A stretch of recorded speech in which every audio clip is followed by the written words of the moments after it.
Thank you. Glad my mic is working. So my name is Jeremy Cowart, as he just said, and I wear too many layers when it's not cold in the room. And I've been a full-time photographer for the last decade or so. My job is to see light, to understand light, and to create light. So here are some self-portraits I took to illustrate how light changes everything. Here is creepy light, really not good flattering light. Here is overexposed light where you can't even recognize me anymore because all the detail is gone. Here is dark, shadowy light. Here is a normal, accurately balanced exposure when light is supposed to be right. And here is the full gamut of how light can change an image. I didn't move a fraction of an inch. The only thing that changed was the light. Pretty crazy, right? So I thought it'd be fun to teach y'all a little bit about light and the way light works. But first, I want to show you a few more photos. So this is a really terrible image. I took this photo. It's underexposed, it's desolate, it's dark, it's poorly composed.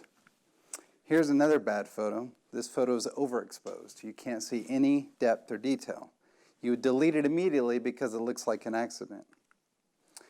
This photo is just boring because it's a photo of other photos. Like, who needs that, right? This photo is just also boring. It's properly exposed, but who cares? It looks like every other photo of a brick wall. This photo isn't the worst. I've seen better landscape photos, though. It just kind of looks like every field ever. Now, this photo is pretty good. It's got depth and a richness to it. The quality of light is gorgeous, but it's still not super memorable. This photo would probably be considered a masterpiece. It's focused, it has depth and light and shadow, it's inspiring, it moves the spirit. So how does light in a camera body work anyway? Here's what happens. You take out your camera, you point it at the image you want, you point it at the light you want to capture. And once you choose the image you want to take, you press the shutter button and light enters through the front lens. Behind the lens, there's this mirror that pops up. And behind the mirror, there's a sensor. A sensor is the most fragile and important part of a camera body. Some photographers go to crazy lengths to protect their sensors because they know that dust and dirt can get in there and literally ruin the camera. Even your iPhones have sensors behind the lenses. So the official definition of a sensor is this. It's a device sensitive to light that receives a signal and then sends that signal up to the processor. Processor then converts it to a number that we see in this thing called a light meter. It's all those dashes. It's through this light meter that you find the accurate exposure you need to make an image. So the accurate exposure then is the perfect balance of highlight and shadows. So why am I talking about all this super nerdy photography stuff? Well, it turns out that the camera body functions in the exact same way a human body does. When you wake up in the morning, your shutter opens, your eyes, and you instantly are affected by the light. When I walk in to my breakfast nook, what you see here, even with the curtains closed, I can tell by the light that it's time to seize the day. It's gorgeous outside, time to get stuff done. When the light looks like this, I know that it's time to chill out and to hang out. When the light looks like this, I know that everything is awful because it's the middle of the night and I can't sleep and bad news bears. So remember the eclipse. Everyone was watching and people scrambled all over the world to watch the light change for a few split seconds. Time magazine said that people watching the eclipse could cost their employers $700 million. But guess what? No one cared because it was the most surreal experience any of us ever had. We all got to see in real time that light changes everything. So if your eyes are your shutter and your brain is your processor and your heart is your sensor, then this is where things get really interesting. Just like the camera sensor, your heart is the most fragile and important part of your body. And just like a sensor, we have to go to great lengths to protect our hearts from getting damaged. Jim Rohn popularized the idea that you're an average of the 5 people closest to you. Your image is created by the 5 sources of light surrounding you. They're either positive or negative light. Or maybe those 5 sources aren't people for you. Maybe it's a Netflix series. Maybe it's social media. Maybe it's an addiction. Maybe it's substance abuse. your sources of light around you, or anything that are most influencing you on a day-to-day basis. In photography, there's something called a negative fill. It's where we want to block or hide light.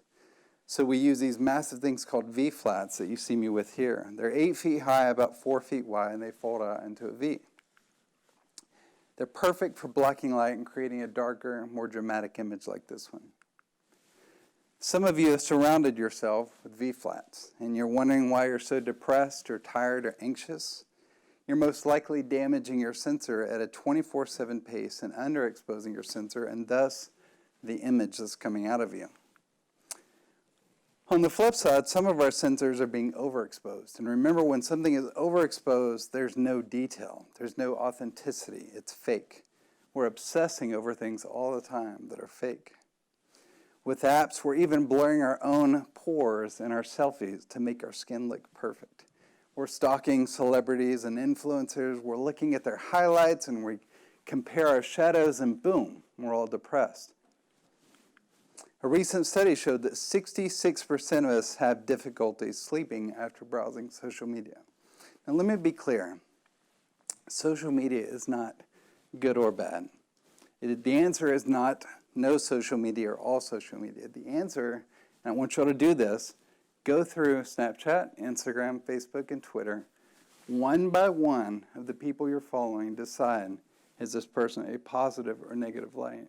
And you'll quickly filter out the negative fills in your life. You'll quickly filter out and figure out who you don't need to be following day to day, you know? Vice just recently put out this article about how Instagram is making us basic, boring, and completely deranged. It said at its core, Instagram is really just something to look at, an effectively endless catalog to flick through while you wait for something to happen to you. Now let's go back to this photo. This is what some of our lives look like. If we're just sitting around every day, scrolling through each other's lives, we are slowly becoming this boring photo. We are just another brick wall. I highly doubt that one day we're all going to be sitting back as old people looking back at our lives thinking, you know what, I'm so thankful for those thousands of hours I spent browsing social media, comparing my life to the lives of others. As Theodore Roosevelt famously said, comparison is the thief of joy. So in the summer of 2016, I got obsessed with politics, like literally had to know everything every minute. And I've never cared about politics before that. I got sucked in and I was completely engrossed. And it became my version of a negative fill. And it was blocking all the light from entering my sensor.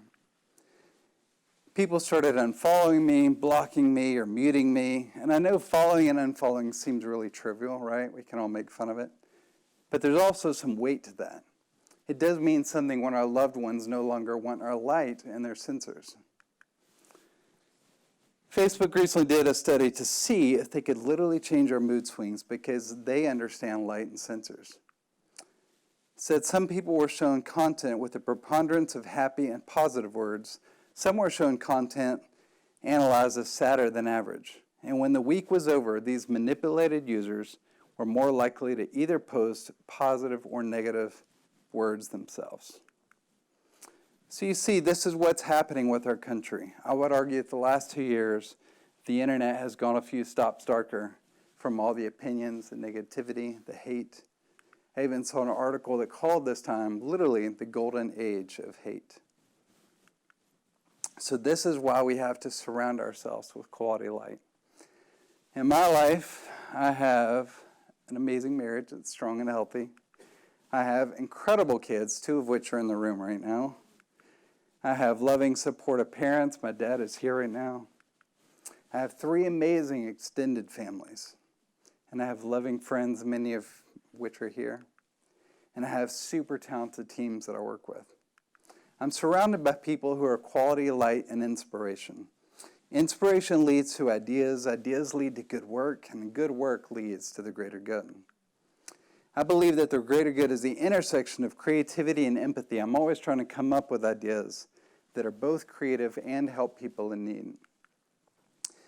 I founded a global photography movement called Help Portrait, where we do photo shoots for people in need and for people who've never had proper photos taken of themselves. How portrait events have now taken place in over 75 countries over the last decade.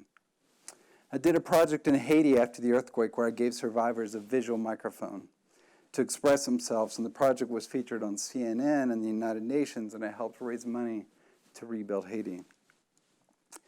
Then I went to Rwanda later, and I photographed genocide survivors standing with the killers of their families who've been now forgiven. Could you imagine that, right? I did a project in Uganda with Exile International where we collaborated with former child soldiers who had literally been abducted to kill people. And we worked together, we drew together, helped tell their stories, and then I made these mixed media art prints that you see here that we sell, and 100% of that money goes back to their continued art therapy. And then recently I did a project in Gatlinburg after the wildfire struck, where I had the victims lay on a stark white mattress in the midst of their destroyed homes, and then I photographed it all from a drone. And the goal is to tell their stories in a unique way, but more importantly, was to raise enough eyeballs and attention to where I could post an individual link to their crowdfunding pages that they already had set up. Time magazine ended up covering the story, and it was just amazing to see their 20 million followers be exposed to the 20 people whose stories I was telling. So drawing all that traffic to their crowdfunding pages. My favorite idea that I'm currently working on, it's called the Purpose Hotel.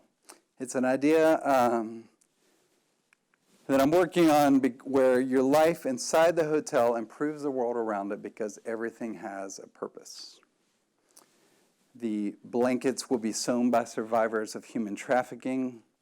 We'll have curated books and inspiring films on the TVs instead of pornography. We'll have a charity water well in the lobby where you can literally pump clean water and learn about the life-saving impacts of clean water. The art will come from all my fellow humanitarian artists and photographers. The internet feed will fight against cyber sex trafficking. The soaps and shampoos will be made by women survivors of domestic abuse and extreme poverty. Thistle Farms here in town. And when you're done, you'll get a receipt, literally showing you a line item list of the personal impact you just had because you just changed the world in your sleep. So how do all of these ideas and projects come out of me? I'm not going through this list to brag. I really do believe that it's because the input of quality of light outputs a quality of life. So I've been talking about carefully choosing the light that enters your sensor.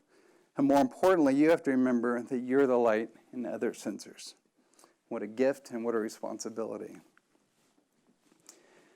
As Martin Luther King said, darkness cannot drive out darkness.